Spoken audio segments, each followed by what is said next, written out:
You are listening to the Love and Confidence Podcast, episode number 104. Welcome to the Love and Confidence Podcast.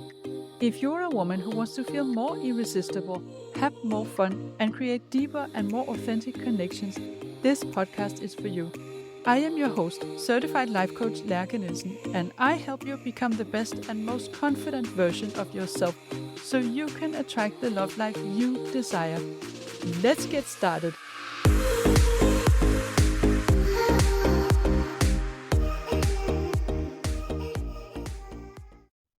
Hey there, are you worried that you might be too needy?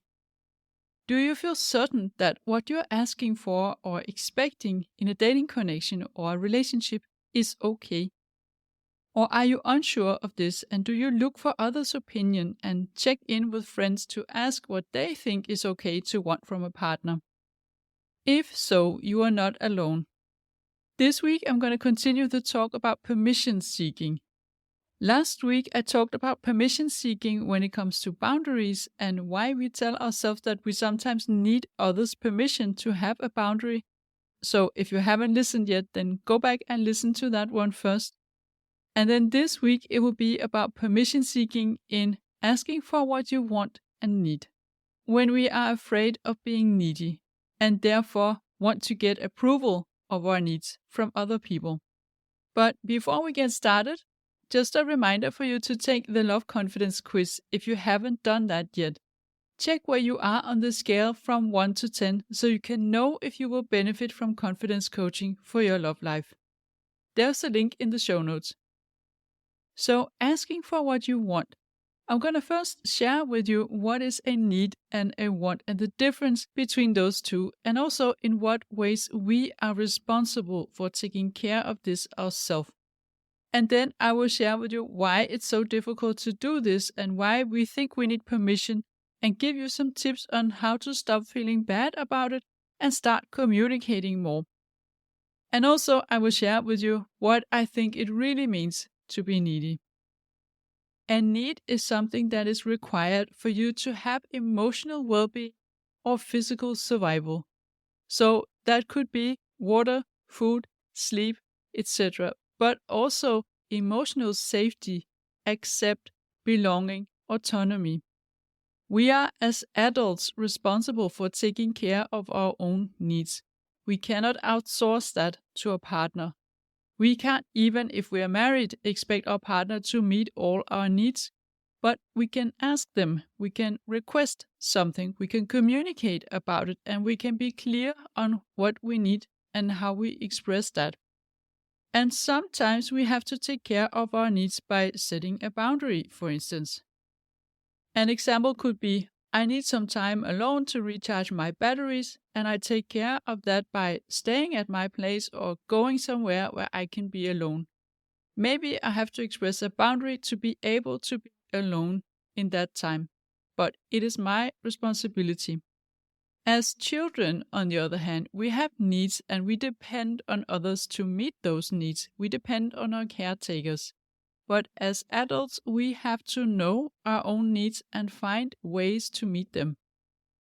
Knowing our needs can in itself be a big challenge, but it's totally worth it.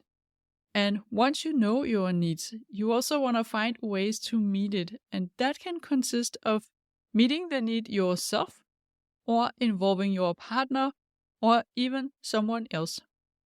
Like you could have a need to process something that happened in your life, and you could decide to do that by journaling, or you could talk to a friend, or you could talk to your partner. So you have several options in that situation.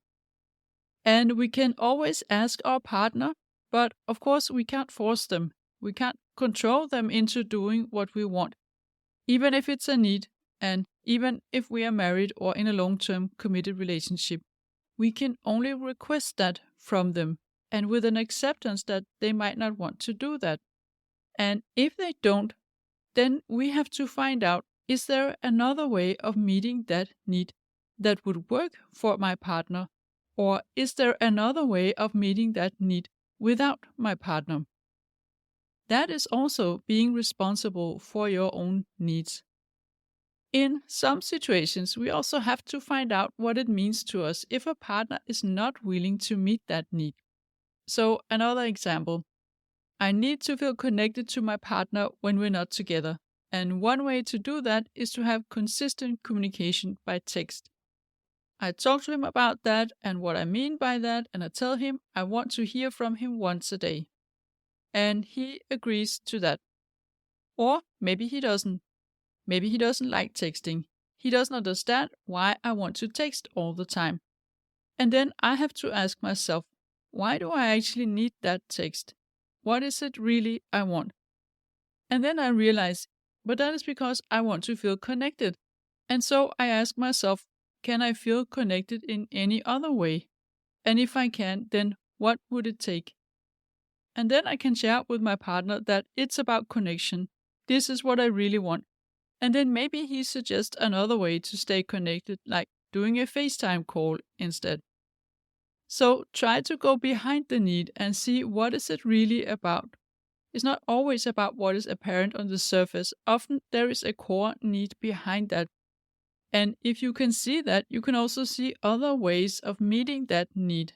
And if you can meet that need in many different ways, there's a bigger chance that there will be one of the ways that works for your partner. And that is also part of being responsible for your needs.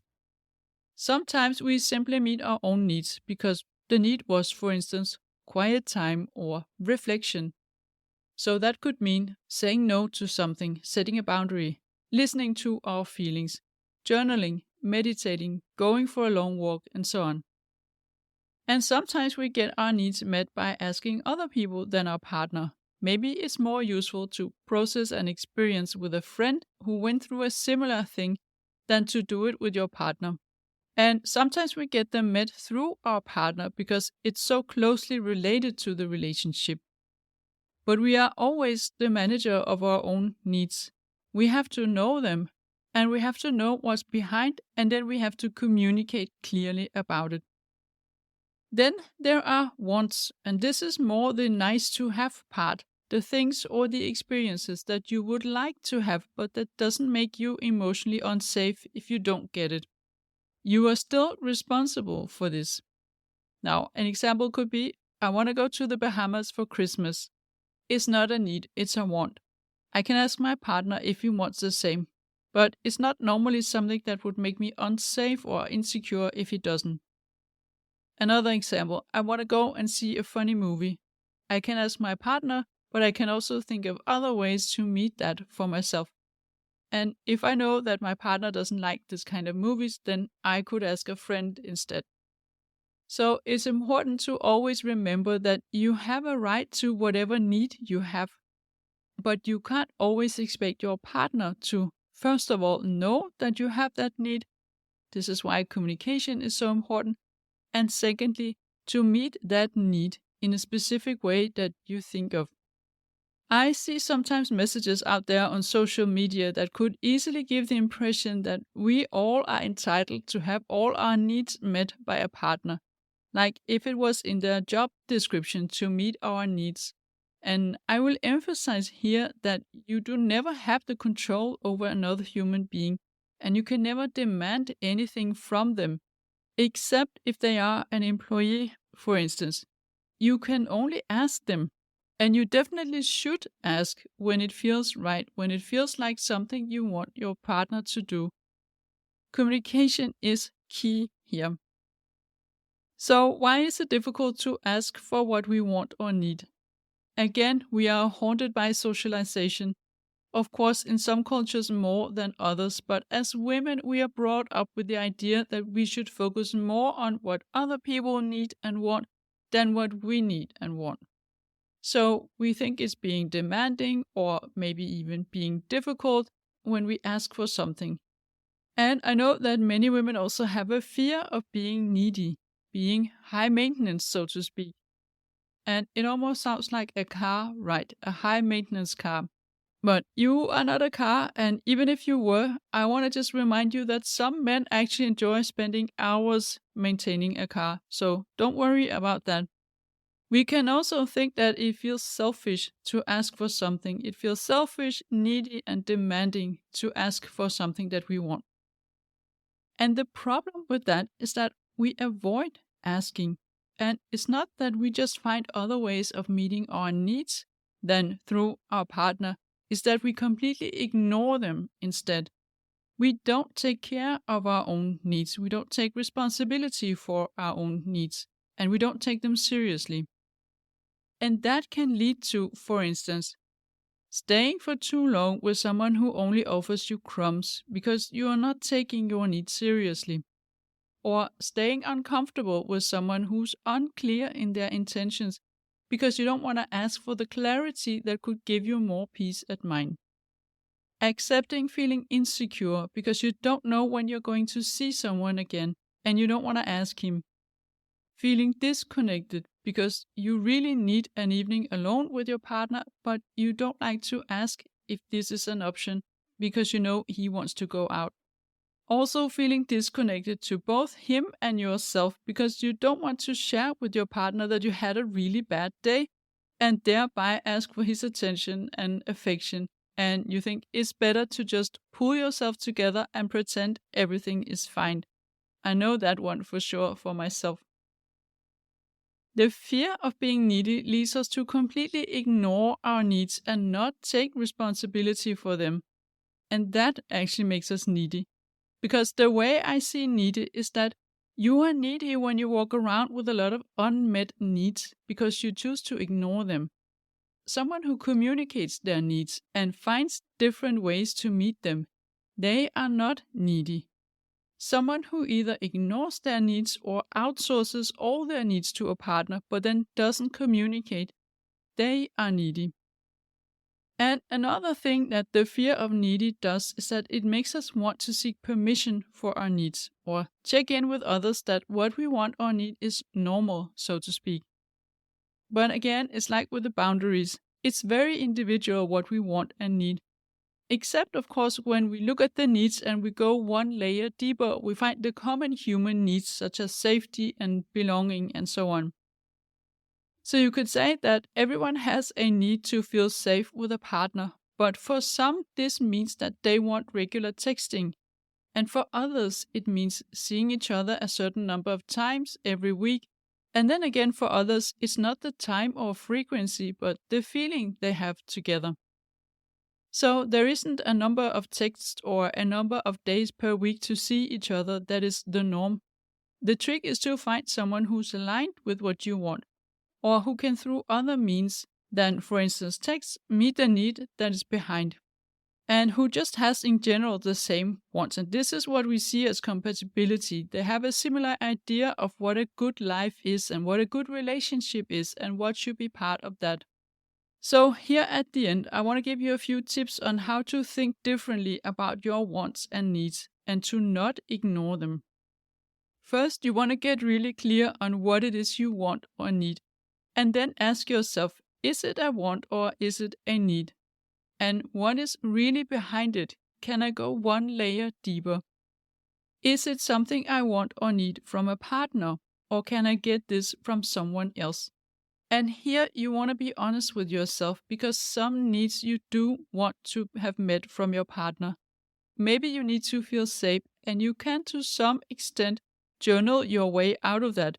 You could create inner safety, and that's always good to do in addition. But even so, you still want to feel safe with your partner. So, what does it take for you? What could be a solution? Is it more consistent contact? Is it knowing when you'll meet again? Is it a daily phone call? Is it something else like having a conversation about the future? And then you want to communicate it. But remember to not be attached to him doing exactly what you ask because we cannot decide that. And maybe he could have a different idea of what to do. And then you have to listen and reflect if that works for you. This can sometimes be difficult because it requires both courage and vulnerability. And it requires you to communicate in a loving and non-judgmental and non-blaming way. I can teach you much more about this inside my coaching, and I have some great tools for that. So if you want to improve your needs management skills, including communication, but also how to know your needs and how to meet your needs, then book a free call and hear more about how you can get to work with me on a one-to-one level. There is a link in the show notes. This was all I had for you today, and I hope you enjoyed it and found it useful. Thank you for listening all the way to the end. And don't forget, no matter if you are single or not, you are loved, you are worthy, and you are important in this world. Have an amazing week. If you like what you're hearing on this podcast and you want to get support from a coach on your love journey, I invite you to book a free consult call with me. You will find the link in the show notes. And also, don't forget to subscribe, and I would love it if you would rate and review this podcast, and then you'll also help other women find it.